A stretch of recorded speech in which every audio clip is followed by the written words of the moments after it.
ನಿದ್ದೆಯಲ್ಲಿ ಎಷ್ಟೋ ಕನಸುಗಳು ಬರುತ್ತವೆ. ಕೆಲವು ಸುಖದ್ದು, ಕೆಲವು ದುಃಖದ್ದು, ಕೆಲವು ಬಹಳ ಭಯಾನಕವಾದ್ದು. ನಿಜ ಹೇಳಬೇಕು ಅಂದ್ರೆ ಇದ್ರ ಮೇಲೆ ನಮಗೆ ಯಾವ ಹಿಡಿತಾನೂ ಇರೋದಿಲ್ಲ. ಆದ್ರೆ ನಾನು ಎಷ್ಟೋ ಜನಗಳನ್ನ ನೋಡಿದ್ದೀನಿ. ಅವರು ಕಣ್ಬಿಟ್ಕೊಂಡೇ ಕನಸನ್ನ ಕಾಣ್ತಾರೆ, ಅದರಲ್ಲೇ ಬದುಕ್ತಾರೆ. ಅವರದ್ದೇ ಆದ ಒಂದು ಕನಸಿನ ನಗರ ಇರತ್ತೆ, ಅದರಲ್ಲೇ ಜೀವನ ಮಾಡ್ತಿರ್ತಾರೆ. ವಾಸ್ತವ ಏನು ಅನ್ನೋದ್ರ ಬಗ್ಗೆ ಅವರಿಗೆ ಯಾವ ವ್ಯತ್ಯಾಸನೂ ಇರೋದಿಲ್ಲ.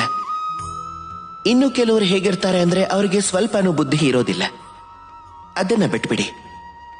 ಆದ್ರೆ ಬುದ್ಧಿ ಹೇಗ್ ಹೇಳ್ತಾರೆ ಅಂದ್ರೆ ಇಡೀ ಜಗತ್ತಲ್ಲಿ ಎಲ್ಲ ಜ್ಞಾನನೂ ಇವರಿಗೆ ಇರೋ ಹಾಗೆ. ಕೆಲವರು ಹೇಗಿರ್ತಾರೆ ಅಂದ್ರೆ ಅವರಿಗೆ ಪ್ರೀತಿಸೋದಕ್ಕೆ ಬರೋದಿಲ್ಲ, ಅದೇನೋ ಪರವಾಗಿಲ್ಲ. ಆದ್ರೆ ಹೇಗ್ ಮಾತಾಡ್ತಾರೆ ಅಂದ್ರೆ ಪ್ರೀತಿ ವಿಷಯದಲ್ಲಿ ಎಲ್ಲವೂ ಕೂಡ ಇವರಿಗೆ ಮಾತ್ರ ಗೊತ್ತಿರೋ ಹಾಗೆ.